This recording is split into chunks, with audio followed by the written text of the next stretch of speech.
So, hi everyone. My name is Arthur, and today I'm gonna share a bit of my life experiences. And I'm gonna start with a little story. So, when I was 3 years old, I went to the swimming pool with my parents, and my father would look at me walking along the border of the swimming pool, and I would climb in the diving boards, and I would stand there and look at him, and with a big smile on my face, and he would look at me, and I would look at him, and I would jump. And he would be terrified. I had no armbands, and I didn't know how to swim. So basically, that was my first experience of diving in the water, and that's how I learned how to swim. So he would be terrified and dive and try to bring me back on the border, and I would continue over and over jumping in the water. So we can think about this story and think, oh, it's a little bit ridiculous, it's a little bit scary and dangerous. But we can also think to this question, why did I jump in the first place? Why did I actually jump? And we're going to come back to this question later. So 17 years later, I have some dreadlocks. I like to fly, and I like to travel, and I also like to think a lot and write. So at 20 years, I've lived in 9 different cities, spread over 4 different countries. I've traveled a lot. I had a bachelor degree in mechanics, and I had my first smartphone with no internet data, a bit useless. And at this time, I really didn't know what I wanted to do of my life. So I was like, oh, what should I do? Should I study? Whatever. And I knew 2 things. I had 2 goals. Because I like to write, I wanted to write my first novel. And because I like to travel, I wanted to travel over the world. So I mixed up these two goals, and I thought, okay, I'm going to be a pilot. So I can travel the world while writing my books.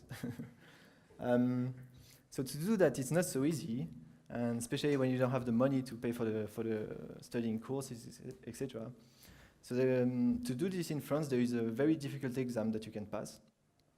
So what I did, there is 8,000 participants for 20 admissions.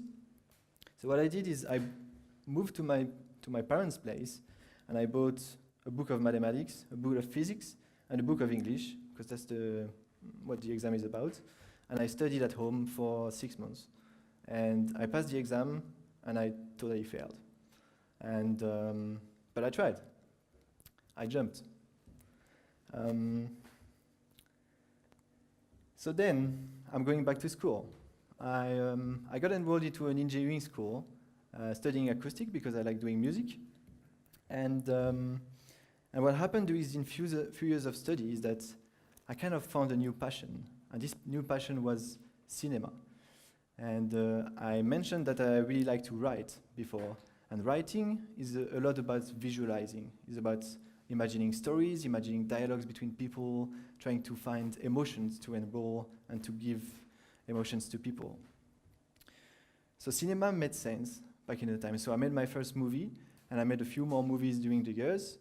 I got enrolled into a cinema association, and we had a good dynamic. So making a movie is very creative, for sure. It's a little bit artistic. It's very, very technical, and it's also educational in the same time, because a lot of the knowledge we have today is also based on movies we've watched. But more importantly, making a movie is especially about collaboration. And collaboration for me was the key point of understanding, and the key point, the new passion that I had is about how to create a team that has a strong enough synergy to actually bring a project from the script writing to the production, to the post-production, and make a good movie about it. So this was one of my findings during these years. So I finished my study. I finished my study, and I found a permanent contract in Munich. That's how I arrived in Munich. And in Munich, I worked as a few years as an acoustic engineer. And I completely switched my head from the cinema world to the acoustic engineering world. And for a few years, I worked in that field, and I really enjoy it. And there, I realized that actually, it's not about what to do in life that's going to make you happy or fulfilled, It's about how you treat things. It's about like your surroundings. Like if you manage to have good relationship with your friends, if you manage to have good relationship with the person you love, or good relationship with your colleagues, etc., and with your family. And that's what's really make you fulfilled. So back in the time, I thought engineering is not really what I want to do, and I realized that no matter the job that I do, I can be happy, and I can be fulfilled, and I can work 10 hours a day on it, and I will be having no problem. So that was one of the findings that I found by working as an acoustic engineer. But at some point, after a few years of working there, my interest got switched into another area. So I started to network and go over to some networking meetings, entrepreneurship meeting, and I found such a good energy in there. There is such an energy in entrepreneurs that starts new stuff and that like actually drive projects and they want to change the world, etc. So I found an idea and I thought, okay, I quit my job and now I'm running on a new project. And the new idea is I'm going to make an application that will revolutionize the way we perceive, feel, and attend small concerts. And on the side, because I need to earn some money as well, and it's not going to bring money for about 2 years, so I'm going to do a side business where I offer to create high-quality content video for companies using my filmmaking skills. And so what happens with gigging? I make a business plan, a business model, etc., and I found a partner, and together we built the first mock-up of the application, a full design of the application, and then we investigate the field. So we go to talk to cafes, restaurants, etc., and really get the feedbacks, the perspectives on what people really, really want. And from that, we create a new mock-up design that is simplified, that is really focusing on the core functionalities that the users are searching for. And then from this new mock-up design, we can start building an MVP, a minimum viable product, which is basically programming the first draft of the application. But at this time, we're having a little bit of issues because it's been 8 months that we're working on the project, and we're kind of running low on budgets.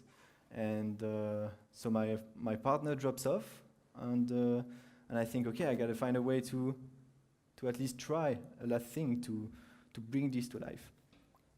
Because I didn't really want to go get fundings or anything. So I contacted some universities and I got a student in as a project to continue developing the application. And the student tried for 6 months, and after 6 months he told me, I'm sorry, I've made too many mistakes on the way and the application is not going to come out. So the project stops there for now. On the side, there was this idea of Flying Panda Media. So what happens with Flying Panda Media? Because all this time when I was working on gigging, Flying Panda Media was quite small in my mind. But as soon as I started working with the university, I could free space to work on something else. So I started focusing more on Flying Panda Media. And what happened during the first year of Flying Panda Media is that I worked only on small projects, small video projects, and it was always with people I know that knew me and that knew what I was doing and that would tell me, okay, let's do that together. And I kind of wanted to find a way to find new clients, to find people that will hire me for what I do and not for the people I know. And to do that, I had to find a way to switch the business orientation to actually show more personality, I need to switch Flying Panda Media to something more unique, something that will actually attract people to work with me. And so what I did at this time is I created a kind of short video documentary concept about a surfer in the ice bar. And I tried to put all my personality in this. So all the things I've learned over the years, the skills, and all what defines actually me and what I'm capable of producing, I put it in this video.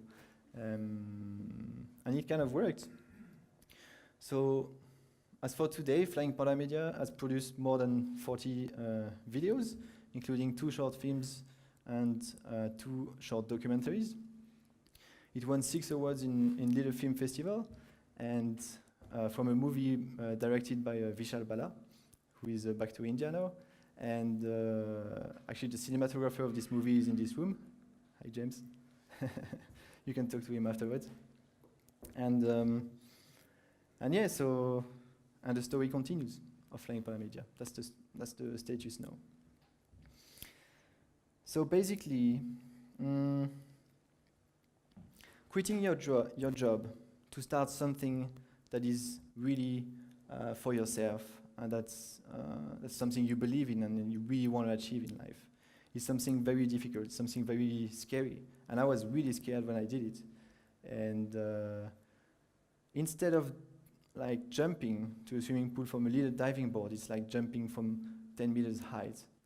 And you really don't want to jump and fall down flat on the water. And neither do you want to like jump and try to impress people by making the best jump ever. So yeah, the idea is to like kind of make the right jump, like jump in the water and make it safe and make it right. And if you manage to make it, then you get a sensation of fulfillment. And this fulfillment is triggered by living the life that you want to live. And that's it. Thank you.